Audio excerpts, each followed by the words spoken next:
This is the National Balloon Museum of Ballooning Pioneers exhibit. I'm Becky Wiglin, and this is Deke Sonnichsen from Menlo Park, California, one of our true pioneers. He was one of the co-founders of the Balloon Federation of America and the very first editor of the Ballooning magazine. So we're going to be finding all about a lot of the nitty-gritty of how everything started in ballooning. Now, I want to know, I know you did on the paper, but I think people need to know how you got your nickname, Deke.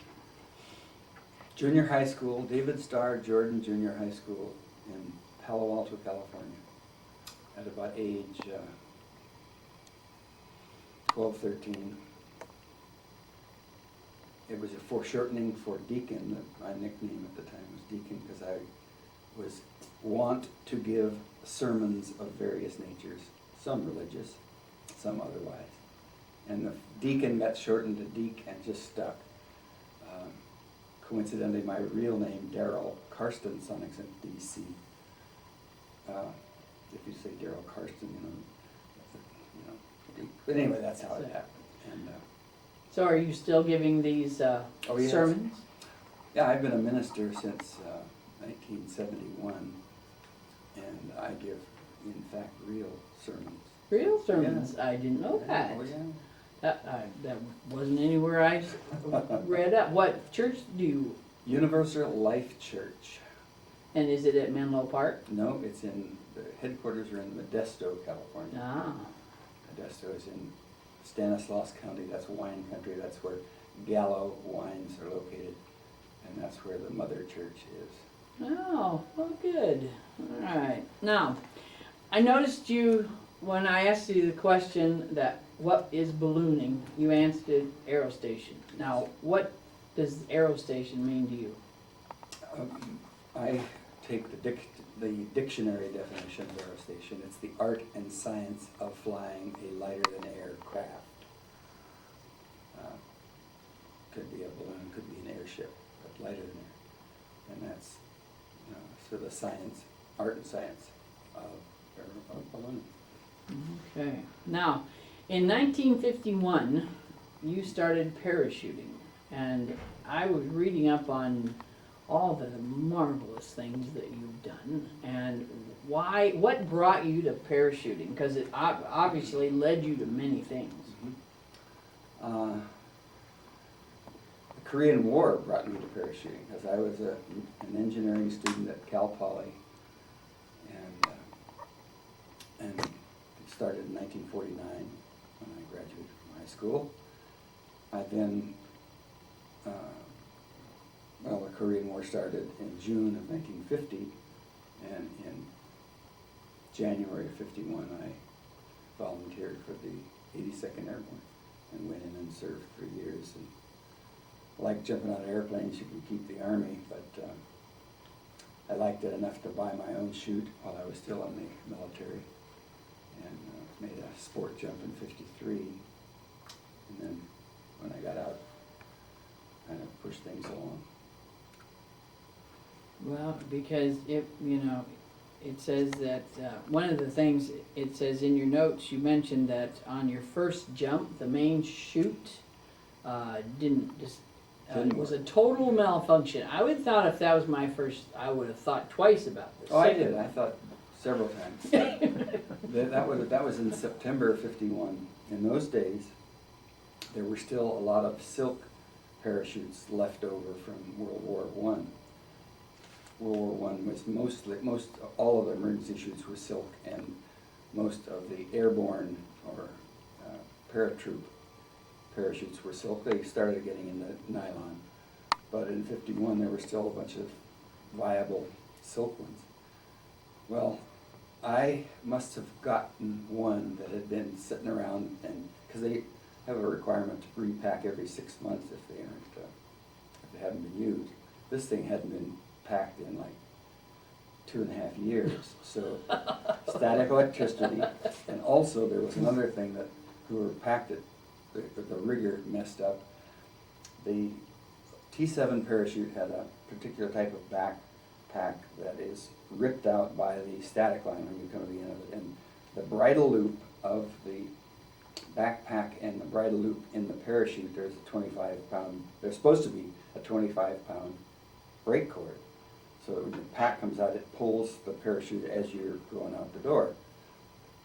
Usually the prop blast of the plane is enough to do it, but in this case, so you've got a chute that's been around for 2.5 years sitting on a shelf, static, moving and whatever, people pulling a chute out on top of it. You can just see this happening.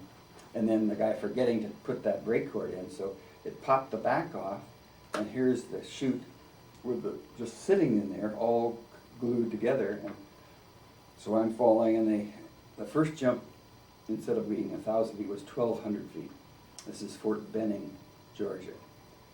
And so 1,001, 1,002, they wanted you to, 1,003, they wanted you to pull by 1,004. If you hadn't gotten opening shock by 1,004, as you're counting to yourself, pull your reserve. Well, I got 4, I went to 6, and finally at 6, I popped it. So the first thing that happens is my reserve opens, which is a 24-foot chute, and the shock of it opening jarred the main loose, and it fell down, and then it finally slowly opened, so I had 2 chutes, and I was down pretty low, but I wasn't close to the ground. I was several hundred feet above. But I thought that night I went to the beer garden and had a few, and decided, I said, the guy that was funny, the sergeant on the ground who really was furious with me for waiting so long, that extra 2 seconds, everything worked fine. I said, aren't you interested in why it didn't work? I mean, you're chewing on me, I'm okay. He didn't want to hear too much analysis. He was, but anyway. Well, that's that was probably one of your most memorable ones. Do you have you've been all over and with this hobby, what would be a good one that you would like to remember that was like a beautiful one or a nice place or something? I'll tell you, that would have been in 1957 in Épinal, France. Épinal is near Nancy in the western part of France, near the border with Germany. And Épinal turned out to be, Épinal was, during the Second War, was liberated by the 82nd.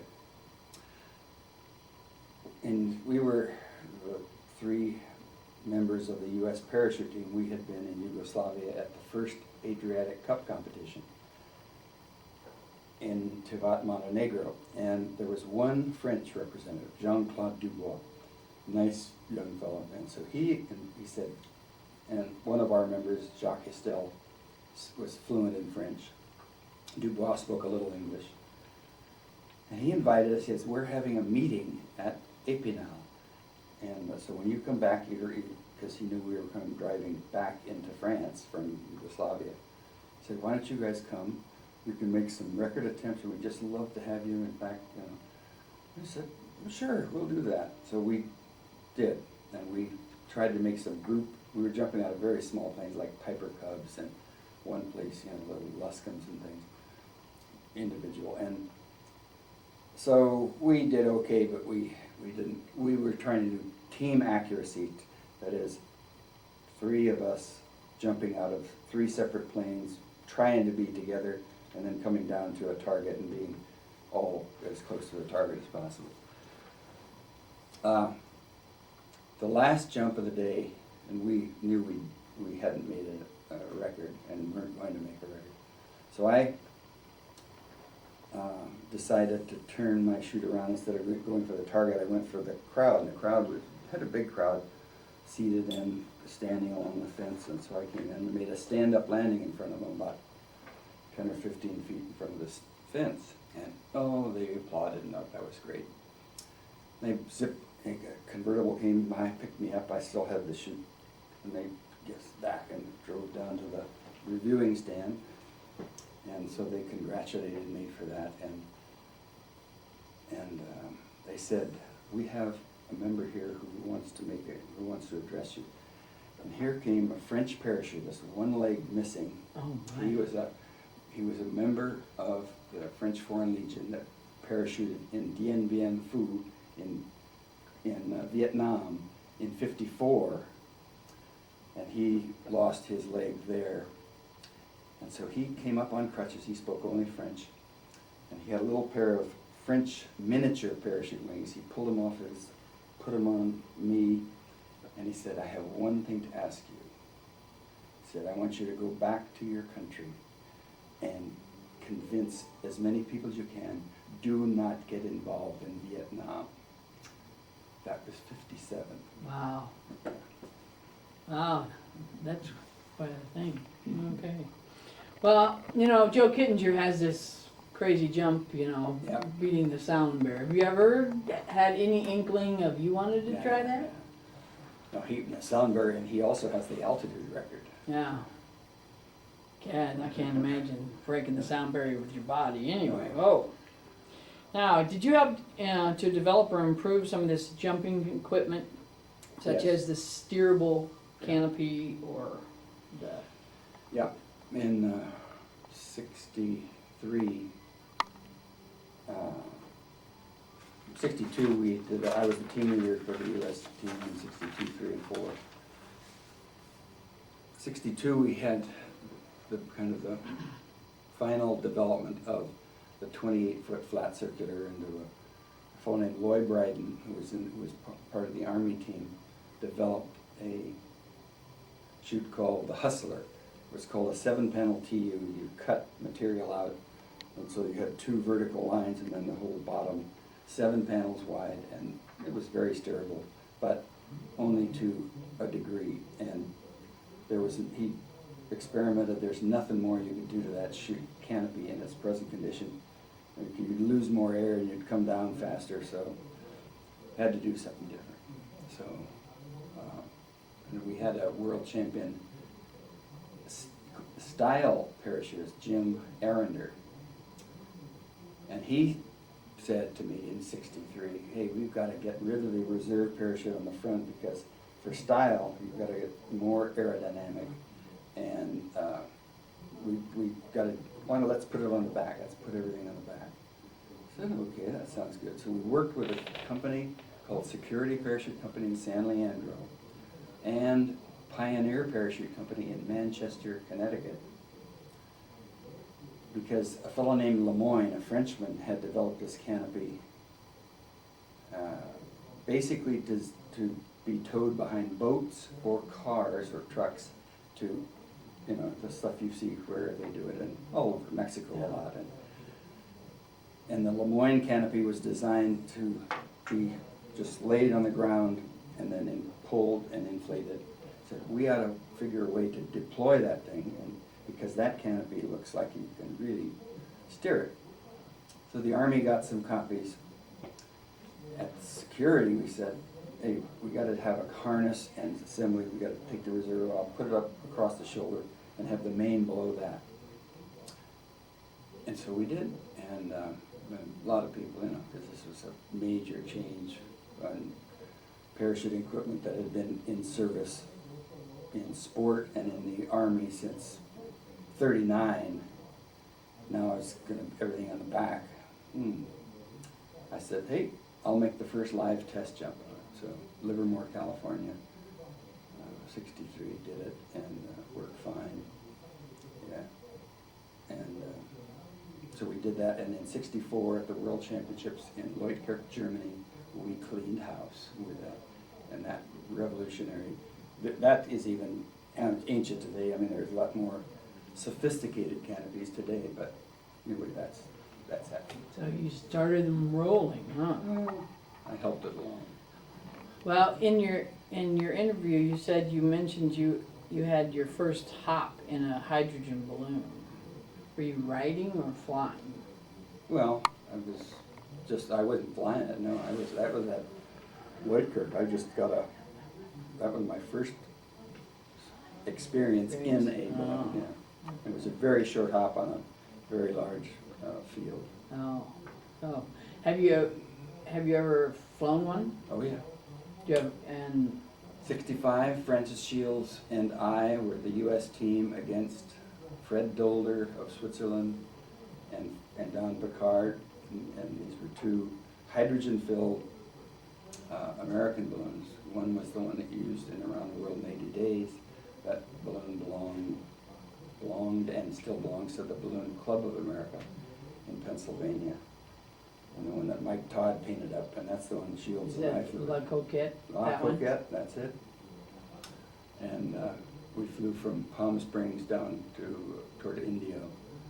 And in rain and in lightning, and that day was it wasn't a good day to be up in a hydrogen balloon, but we didn't get struck. So, but when you land in a hydrogen balloon with a big old drag line, and anyway, it can be touchy, but it was fun. And Did you ever,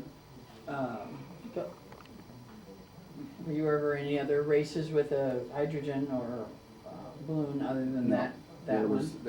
was one, yeah, there was one other, but it was this, it was, I can't remember, I think we won. I think it was distances, and we were only up for like 3 hours. And they were just the two balloons? Just to, it was part of the a thing called the Aero Classic event, and they were hoping to make it an annual, and it was all forms of aviation. And Lear had just come out with a new Lear jet, and in fact, at that event during a storm, a Lear jet carrying Frank Sinatra's mother ran into a mountain, and yeah. Hmm. But anyway, that's, So how did you go from parachuting, what were you Yeah. we went into hydrogen and then you went hydrogen into hot air? How did that well, transition? the hydrogen was because it was present at the 7th World Parachuting Championship. Oh, I see. It was an Airgay balloon. Airgay is a German firm that makes lingerie, and it was an advertising balloon, but able to carry. And so I conned my way onto it for a short hop. But in 61, when I was still just in parachuting, I got sent to France to the FAI headquarters, Fédération Aéronautique Internationale, 6 Rue Galilée, Paris. 6-story building, big, no elevator, big staircase, and as you go up the staircase, there were vitrines, there were big glass cases on every landing of the beginning of aviation, of aerostation, of ballooning and stuff with Montgolfiers, with Charlie.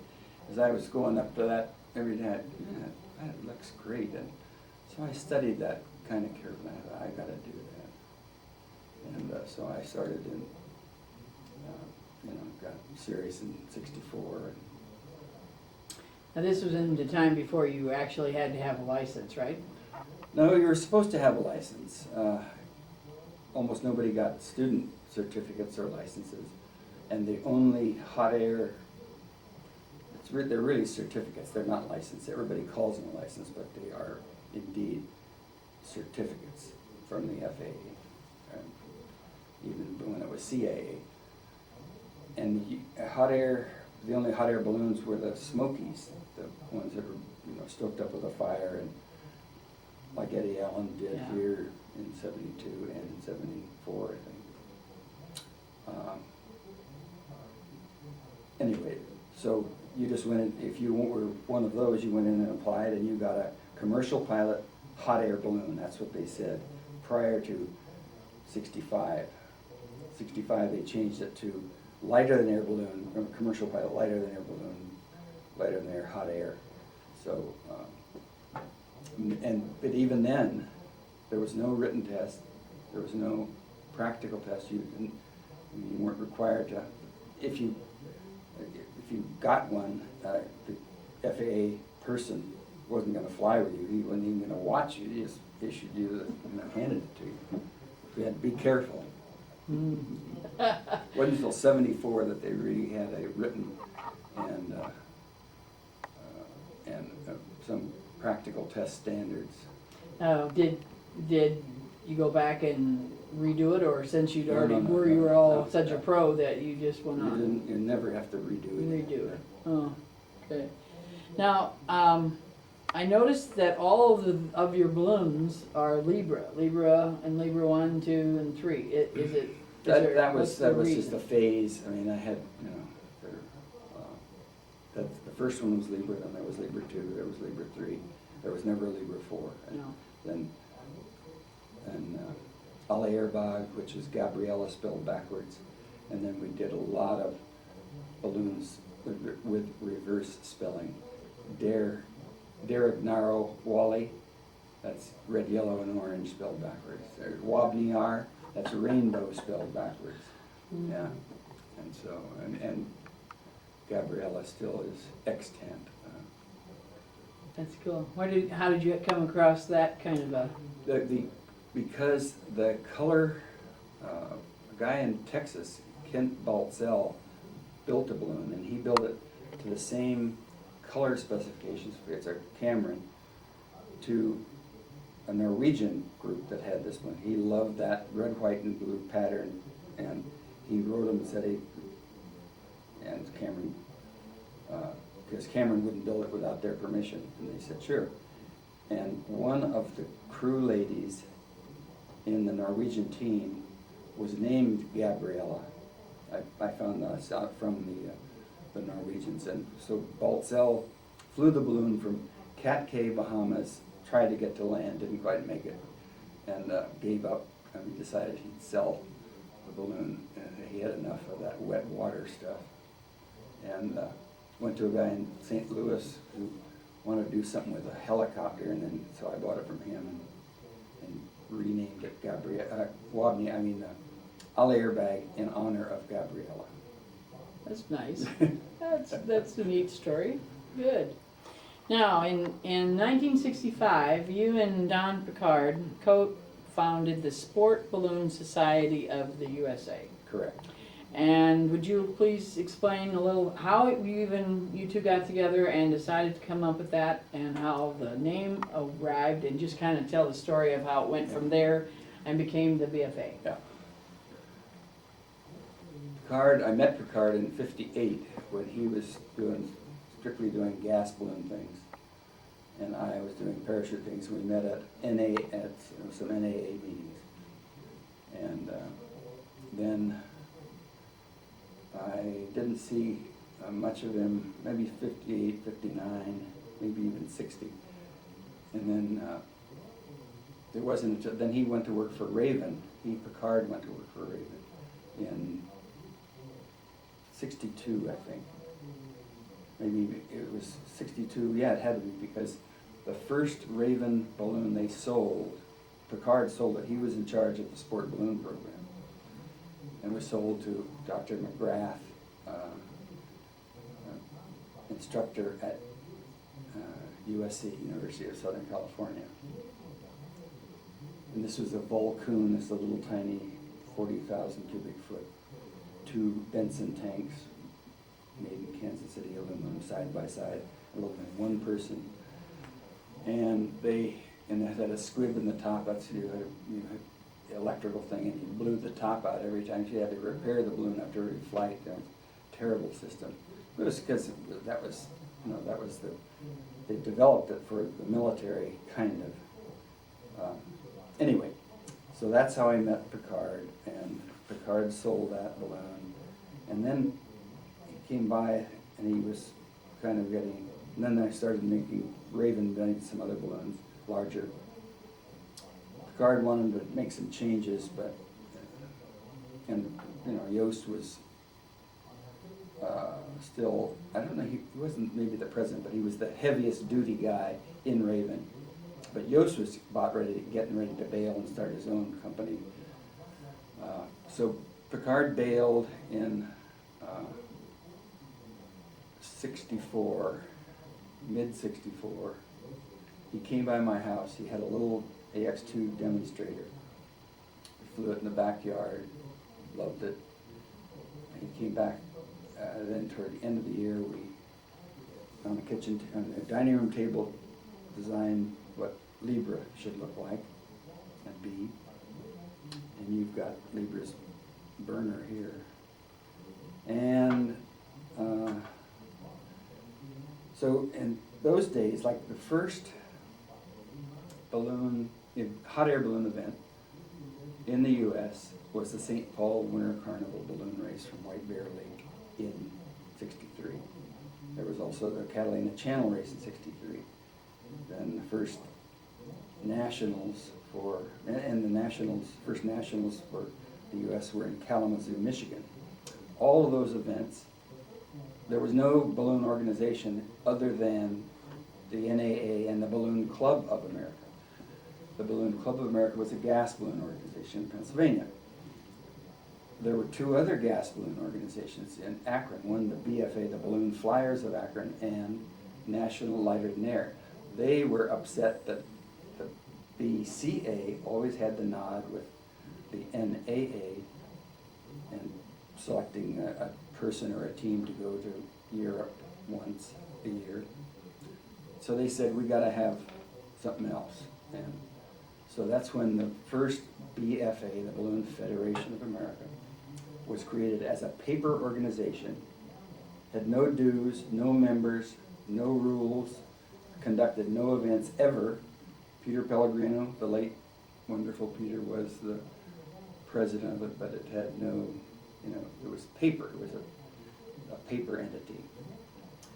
And it didn't exist, and in fact, they were only interested in gas ballooning. So we, both Picard and I, approached the NA and said, hey, you gotta have a hot air, try to get those guys to, join up. No, they weren't interested. So we said, well, let's start our own. So we created the Sport Balloon Society in California, incorporated it as a nonprofit organization on 21 November 1965, the same day the first Whammo Bass happened. And that was a Saturday. We got a Saturday date on the incorporation to have that special 21 November date. And proceeded, and we had events. We had the International Aero Classic in Palm Springs, had the first international hot air balloon race from the top of the tram, Palm Springs, Mount San Jacinto, Long Valley in '66, '67. And finally, everybody, especially the NAA, said, yeah, because we said, hey, you ought to organize and you should recognize the SBS USA as the hot air balloon entity for the. So they said, no, we want to revise the current BFA. So they called a meeting. Yost went, Kirsten went, Pellegrino went. I was supposed to go, but I was doing an expert witness thing in Wichita, Kansas on parachuting. I couldn't be there. And so they revised the BFA to include hot air and used a lot of the language from the SBS USA. And so and I was elected as Secretary-Treasurer in absentia. You miss a meeting and you get a job. I've been there, done that. I also heard that after you got the BFA started and it needed to be more than paper, that you two kind of put a little money together. We took our life memberships out of the SBS USA and was the first treasury of the BFA, $150 a piece. And when I got elected and found out about it, I called Peter Pellegrino, who I knew quite well and always had a great relationship with him. He said, Peter, send me what's left of the treasury. And he said, there's no treasury, never has been. And he's the one that told me. He said the BFA was a paper entity to salve the wounds of the Akron people. And so there's nothing. So, okay, thanks. So that's why we pungle up and anyway, that started. And Kirsten was, as a life member, he was there within a week, I'm sure, of with his money. He thought he was the first life member, but he was, I pointed out to him that, no, you were close, but, but we weren't given numbers on it, so. So you three were basically the first members of the BFA. That's right, yeah, the first paid members. Paid members. Yeah. So Picard and Don Kirsten and you. Yep. Well, that's good. So, all right.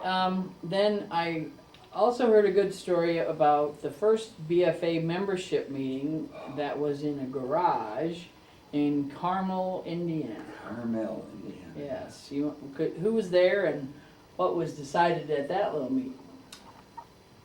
So that was what was the year on that? 68? Yeah. 68, yeah, or 68. That was the first Indianapolis Speedway event that was under BFA sanction. The ones prior to that were NAA, they had an NAA observer who, anyway, so we,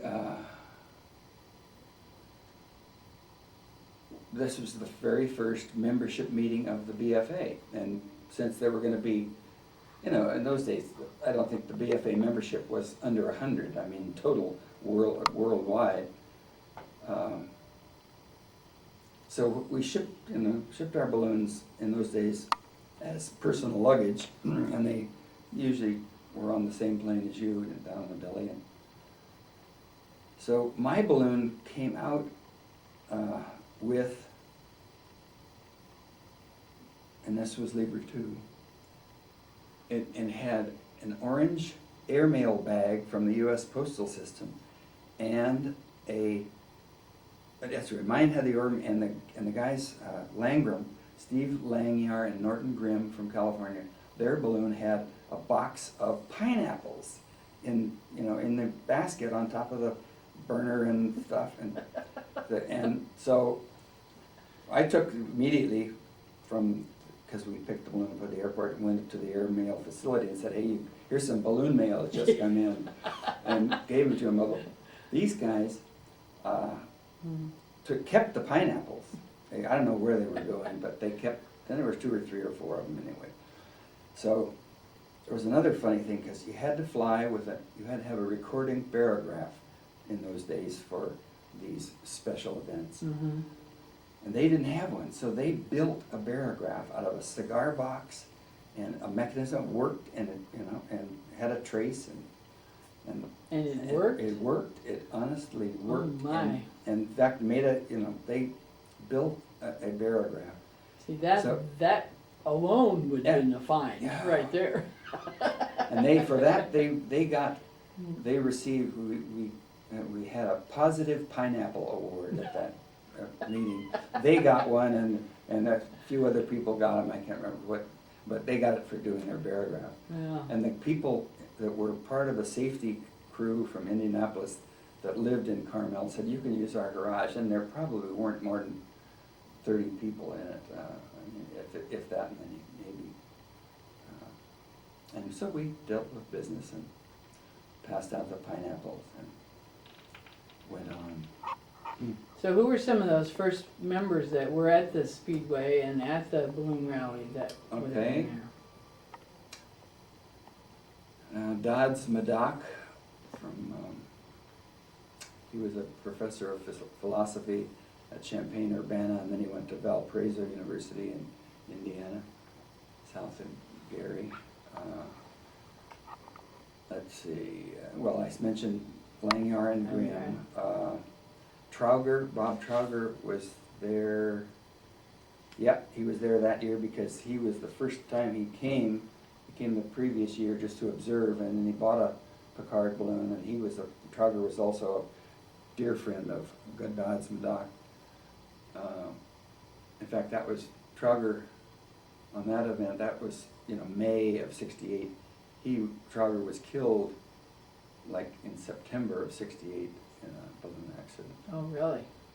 Yeah, I'll, I'll mention that if, I mean, the way the Shields Trauger Award got started. Oh, that's I was yeah. trying to place that name, yeah. Yeah. Yeah, both of them got killed in balloon accidents, one gas, hydrogen, the other hot air, and both of them made serious mistakes. I mean, they were great pilots, but they did, you know, in Trauger's case, he was flying a promotion from a new bar and restaurant that was a Constellation, a Lockheed Constellation, up on a pillar in Pendle, Pennsylvania. Pendle is just outside Philadelphia. And the guy that owned the place was named Flannery, and his lead cocktail waitress was also named Flannery, not related, a comely lass. Trauger, a single man. Trauger was not only a balloonist, but he was a parachutist. He was a wing walker. He was rated in fixed wing. I mean, in a lot of sport aviation craft. So he really knew what he was doing. And he was going to fly solo out of the small parking lot to the Constellation Inn or Lodge or whatever it's called. At the last minute, he invites Susan Flannery. Hey, would you like to go for a ride? Sure. She hops in.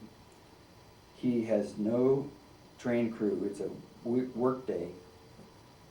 Trauger is also, I think, a carpenter when he's not doing other things. So cabinet maker. He was anyway. So he ascends out of there. Doesn't make it. They hit high tension and both were killed probably from the electric shock, but they both fell. No. And the basket got burned, the basket wires got burned in half. And, so he, adding that passenger with the wind, he shouldn't have done it. Yeah. He did. Yeah. And by the same token, Francis Shields, who made many flights in Vienna, Austria, same year, 68. Francis spoke only English. He's in a German-speaking area. Uncharacteristically, this is about 15 gas balloons commemorating a postal event. They had special stamps with balloons and whatnot. And Francis was carrying the head of the Austrian postal system and a reporter named Dieter Kasper, who worked for the Wien Tagblatt or whatever, the Vienna paper, one of them. And the Balloonmeister, especially in Germany, Switzerland too, if you're doing the gas balloon event, the Balloonmeister must give you specific instructions that you're ready to take off. Yeah, okay, you can go. The Balloonmeister gets caught up with the magnificence of all this, and he hops in a balloon and leaves. So there's nobody in charge. Now, so the guy here is talking to Francis in German, and he's trying to tell him something. Francis is yakking him the hands off and off, and so here's this huge new tower, a big metal with a spinning, moving restaurant up there, and TV stuff, and Francis is jabbering with the guy, and neither understands one another. Francis turns around, the balloon's moving. Oops.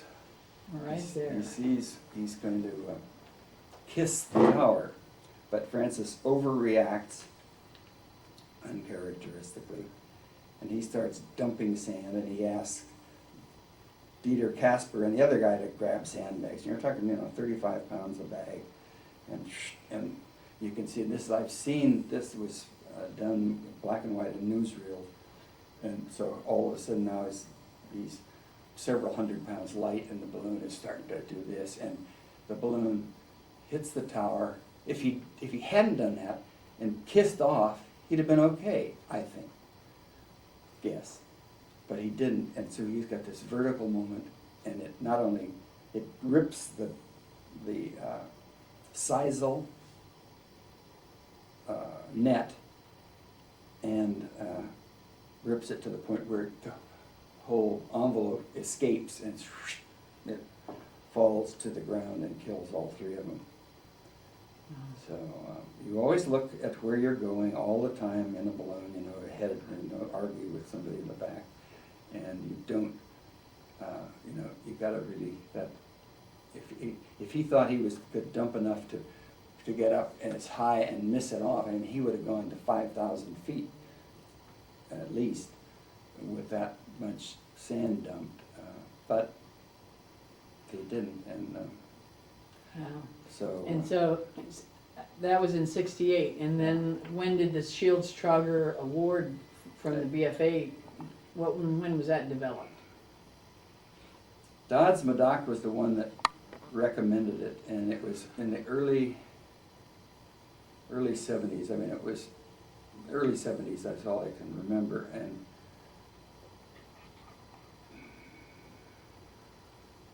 yeah, I'm sorry. That's fine. It's the early 70s because, and it was, It's kind of fitting, because one was Yeah. hot air and one Yeah. was gas, Yeah. so it kind of worked together. And- Okay. yeah.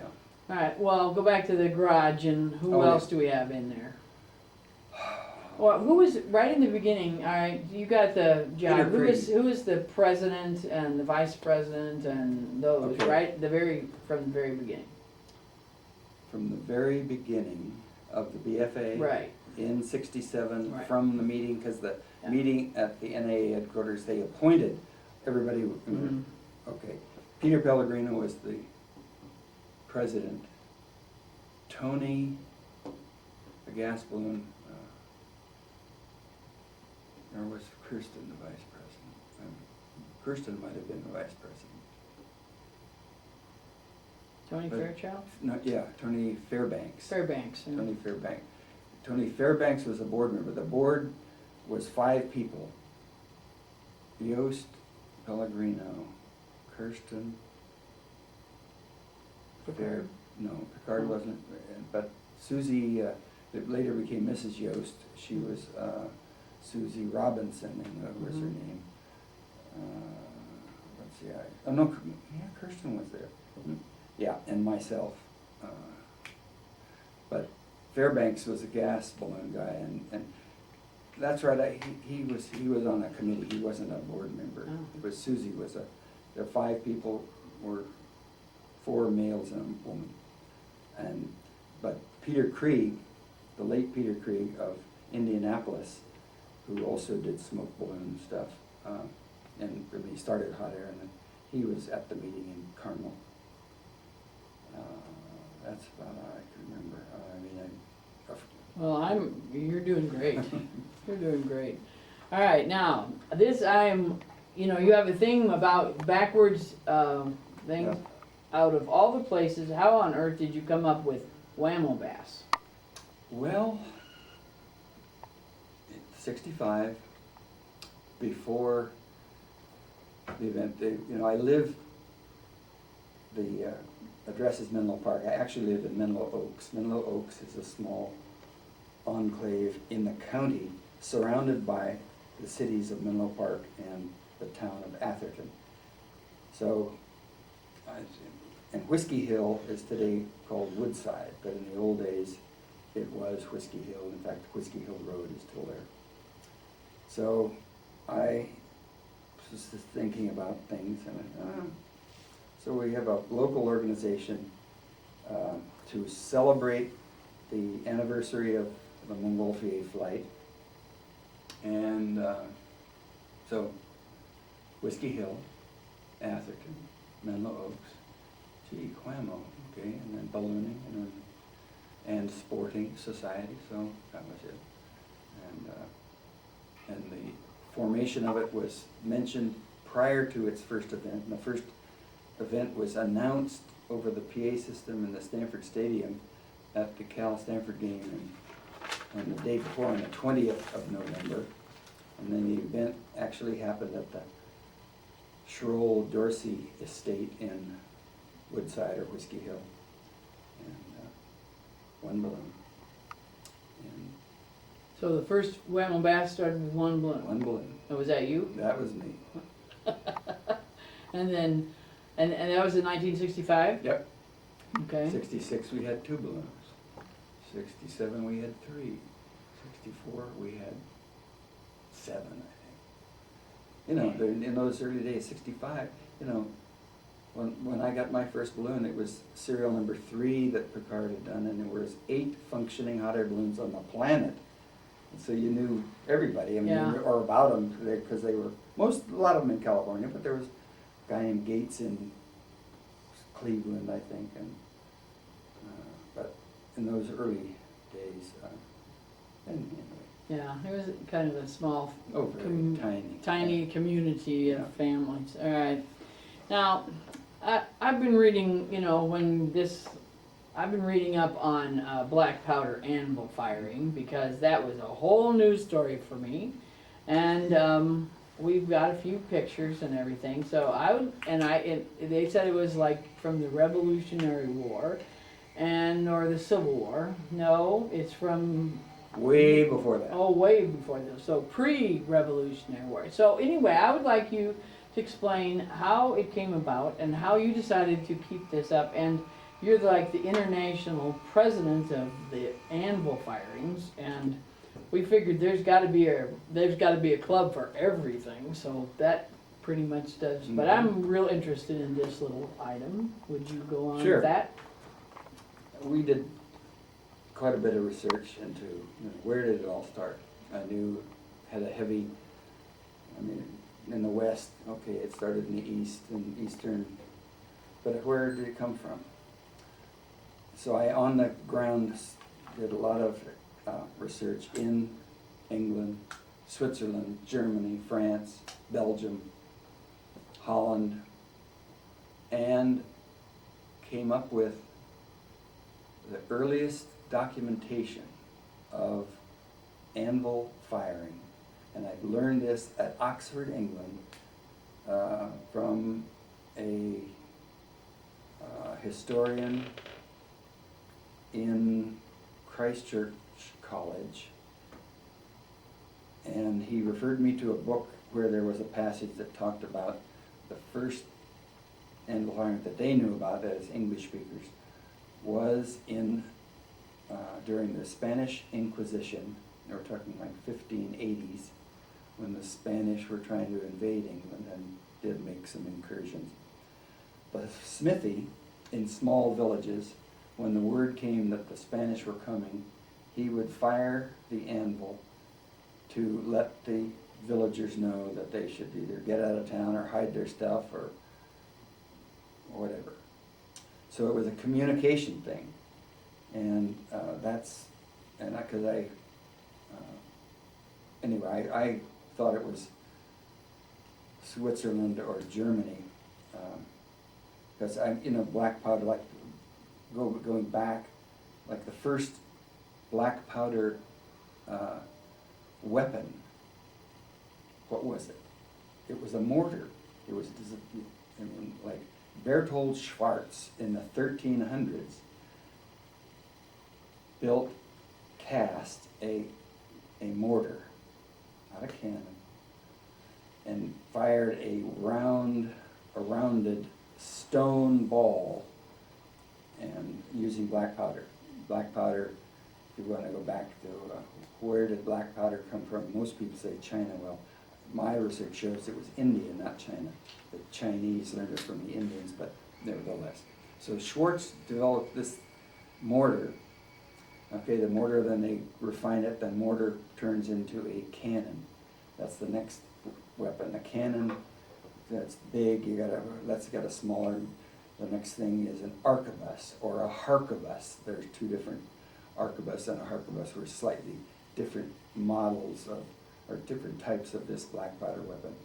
And so now you've got these shoulder, and so often on a big tripod or a single pod. And anvils, I mean, they go back as a blacksmith tool to ancient man, to cavemen when they were using stones to help for, form things. So, anyway, with all of that, the first we know about was England. So with that, it moves, and now the colonies spring up, and anvils come over, and anvils are used in pre-American Revolutionary War times as communication or celebration, if you're celebrating an event, or a wedding, a funeral, whatever. So they were, and didn't want to use a cannon, or didn't have a cannon to use. The anvil was used for that. It then moved west. We got documentation 1846 in California, when the California Republic was formed.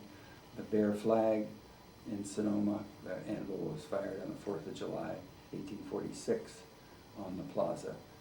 And July 9th, it was fired in San Francisco when at Portsmouth Square, when they first drew the Stars and Stripes were erected, when it was still Mexico, but it was, the American flag was hoisted. And then 1848, when the Treaty of Guadalupe Hidalgo and the Americans bought California and New Mexico and Arizona and whatnot from the Mexicans before the discovery of gold.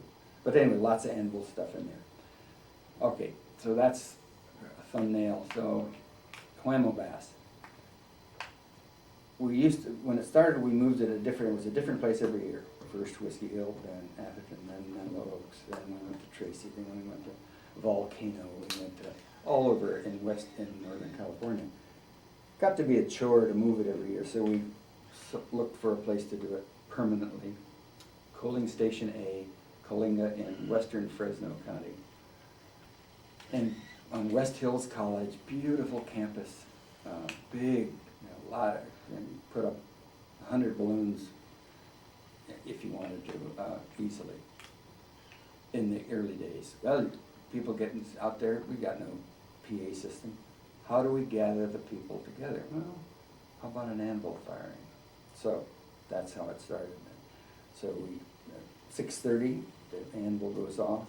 The pilots are already out, have laid out their balloons, but now we come in and give them a weather briefing and give them, the pilot meeting that's important, and we use the anvil to call that, and it works perfectly.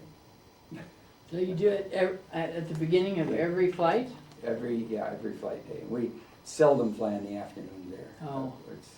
It's kind of like Albuquerque, Yeah. you fly in the morning and That's not it. in the afternoon, Yeah. I see. Yeah. So, and what's an average amount of balloonists that you get at Huamo Bass now? 40 to 50. We have never tried to be, it's always invitational, and we try not to, we don't want to over, the field size they've added here and there, so 50 balloons is about max that you can put up there. And there's actually, you could probably get 60 without, but 50 is the most we've had. And last year it was, I think, 48. Okay. So Wow. we, All right, now, you're the president of this Anvil Association now. International Society of Anvil Firers, yes. Now, how many members do you have? We have, I think, 9 members. Okay, so being the president, I mean, do you have like firing contests? Do you have Yeah, we just have, kind of a, they're what? kind of informal, but yeah. In fact, there's one coming up in September in Columbia, California, which is in Tuolumne County. It's just a very informal. now, are all these members in the United States or are they No, scattered? we got a couple in France and a couple in England. And so do you have like, when you're having a firing, it's a kind of like an informal convention or something, Yeah. and you all get together and You know, we have swap stories some and in stuff? Massachusetts and yeah. So, well, I We're just, not looking for members. well, I'm just fascinated because I've never heard of this and I just kind of wondered. Now, you've flown a Picard, a Raven, a Balloon Works, a Thunder, a Cameron, and some blimps. What would you say, which one do you, are you more, which one do you like the best and why? And did you just keep changing because of availability, or something was invented that started? There Or were what? developments, improvements. I loved the early Picards. I was very taken, well, I soloed in that very first balloon that Raven built. McGrath's balloon is the one I... Volcoon? The Volcoon, yeah. Oh, But yeah. I think Cameron and Lindstrand, I've never owned a Lindstrand, I've flown in. I started flying Camerons when they were built in Bristol, and of course then Cameron opened a factory in Michigan, and they build a quality product. So they're all great. Mm. Now, normally, ballooning is kind of like a whole family. Did your wife and your son go along in crew, or did you have another crew that you brought along? Well, yeah, my wife did. She soloed in at Tracy in the very early '60s, but she didn't. She soloed, you might say. Well, she soloed and did well, but she didn't want to. She was happy to take photographs and to be there, not every day. Mm-hmm. And son, who started at age 6 and got that first student certificate when they dropped the age from 16 to 14, and he's been up many times, and but it was an occasional thing for him. It was not something that he was going to pursue. Uh-huh. All right, in 1976, you were awarded the Sid Cutter Trophy by the Quad A, or the Albuquerque Aerostat Ascension Association, for your significant contributions to the sport of ballooning. If you could choose what you wanted people to remember you by in the sport of ballooning, what contribution would it be, and would you explain that? Oh, I think Whammo Bass, I think, would be as a gathering of a low pressure gathering. Even back then, coming out of the parachute world, I could see what was going to happen with balloons and ballooning. And I wanted to have an event that was fun. It was no big pressure. We weren't having to compete with one another, other than just to have a kind of a fun competition. I would also mention that from the very beginning, the chief judge, in fact, I don't know what you did with the mug, but the Whammo Bass mug has got the name of each chief judge from the beginning, and the chief judge has always been a woman pilot. And What do they have to judge? They create an event of their own. Kathleen Terry was the judge back in